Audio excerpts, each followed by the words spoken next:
నేను జగనన్న గారి కోసం చేయని త్యాగం లేదు. జగనన్న జైలుకు వెళ్తే 3200 కిలోమీటర్లు పాదయాత్ర చేసిన దాన్ని, నా ఇంటిని, నా బిడ్డల్ని, నా కుటుంబాన్ని పక్కన పెట్టి పాదయాత్రలు చేశాం. దాదాపు 1 సంవత్సరం పాటు రోడ్ల మీదనే బతుకుతూ పాదయాత్ర చేశాను. కానీ ఏం చేసినా నా అన్న కోసం చేస్తున్నా, ఒక మంచి పని కోసం చేస్తున్నాను అన్న తృప్తి ఉంది. జగనన్న గారికి ముఖ్యమంత్రి అయ్యేంత వరకు జగనన్నకి నేను చెల్లెల్ని కాదు, బిడ్డను. జగనన్న ముఖ్యమంత్రి అయిన తర్వాత ముఖ్యమంత్రి జగన్మోహన్ రెడ్డి గారు ఎవరో నేను గుర్తుపట్టలేదు, నాకు పరిచయం లేదు.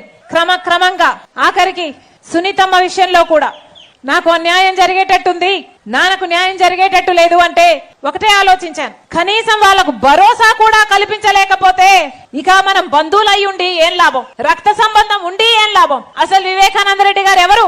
రాజశేఖర రెడ్డి గారికి సొంత తమ్ముడు. రామునికి లక్ష్మణుడు ఎలాగో రాజశేఖర రెడ్డి గారికి వివేకానంద రెడ్డి గారు అలాగా. అలాంటి నాయకుడు ఈ రోజుల్లో భూతత్వం పెట్టుకుని వెతికి చూసినా కనిపించడు. అలాంటి వివేకానంద రెడ్డి గారిని హత్య చేశారు, చనిపోలేదు, చంపేశారు. గొడ్డలితో నరికి నరికి నరికి నరికి నరికి ఘోరంగా క్రూరంగా చంపేశారు. అంత ఘోరంగా చంపేసినా ఈ రోజు వరకు కూడా న్యాయం జరగలేదు. ఎందుకంటే స్వయాన ముఖ్యమంత్రి జగన్మోహన్ రెడ్డి గారు తన అధికారాన్ని అడ్డం వేసి మరి సిబిఐ ఏమో చంపించింది అవినాష్ రెడ్డి గారు అని చెప్తున్నా కూడా ఈ రోజు వరకు కాపాడుకుంటూ వచ్చాడు. ఇన్ని సాక్ష్యాలు, ఆధారాలు, వాగ్మూలాలు ఇన్ని ఉండి కూడా ఈ రోజు వరకు కూడా అవినాష్ది ఒక్క ఎంట్రుక కూడా పీక్కోలేకపోయింది సిబిఐ. ఎందుకు?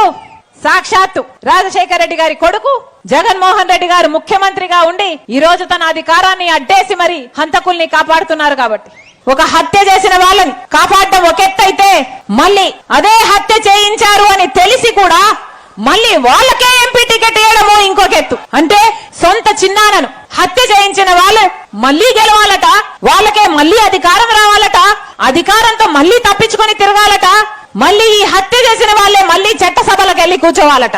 ఇది ఎక్కడి న్యాయం అని అడుగుతున్నాం. మళ్ళీ హత్య చేయించిన వాళ్ళకే మీరు టికెట్ ఇచ్చారు అంటే ఇది అహంకారం కాదా అని అడుగుతున్నాం. ఈ అన్యాయాన్ని తట్టుకోలేకే ఈ రోజు రాజశేఖర రెడ్డి బిడ్డ ఎంపీగా పోటీ చేస్తుంది. నేను చేస్తున్నది తప్పా? ఇది తప్పా? వివేకానంద రెడ్డి గారి హత్య జరిగితే అది కుటుంబ విషయమా? ఒక ప్రజా నాయకుడు రాజశేఖర రెడ్డి గారు తమ్ముడే చచ్చిపోతే న్యాయం జరగలేదంటే అది కుటుంబ విషయమా? అది మా ఇంటి సమస్య, అది మా ఆస్తి సమస్య, అది ప్రజల సమస్య. ప్రజలు న్యాయం చేయాల్సిన రోజు వచ్చింది కాబట్టి రాజశేఖర రెడ్డి బిడ్డ, వివేకానంద రెడ్డి బిడ్డ మీ ముందు నిలబడ్డారు. కొంగు చాచి అడుగుతున్నాం, కొంగు చాచి అడుగుతున్నాం, మీ ఆడబిడ్డలు అడుగుతున్నాం. రాజశేఖర రెడ్డి బిడ్డ అడుగుతుంది, వివేకానంద రెడ్డి బిడ్డ అడుగుతుంది, మా కొంగు చాచి అడుగుతున్నాం. న్యాయం చేయండి, న్యాయం చేయండి. మీరే నిర్ణేతలు, మీరే నిర్ణేతలు. ఒకవైపు రాజశేఖర రెడ్డి బిడ్డ నిలబడింది, ఇంకోవైపు రాజశేఖర రెడ్డి గారి తమ్ముడిని వివేకానంద రెడ్డి గారి హత్య చేయించిన అవినాష్ రెడ్డి గారు ఇంకోవైపు నిలబడ్డారు. మీకు ఎంపీగా ఎవరు కావాలో? రాజశేఖర రెడ్డి బిడ్డ కావాలో, లేకపోతే హత్య చేసిన అవినాష్ రెడ్డి గారు కావాలో మీరు తెలుసుకోండి. ఒకవైపు న్యాయం ఉంది, ఇంకోవైపు అధికారం ఉంది. ఒకవైపు ధర్మం ఉంది, ఇంకోవైపు డబ్బు ఉంది.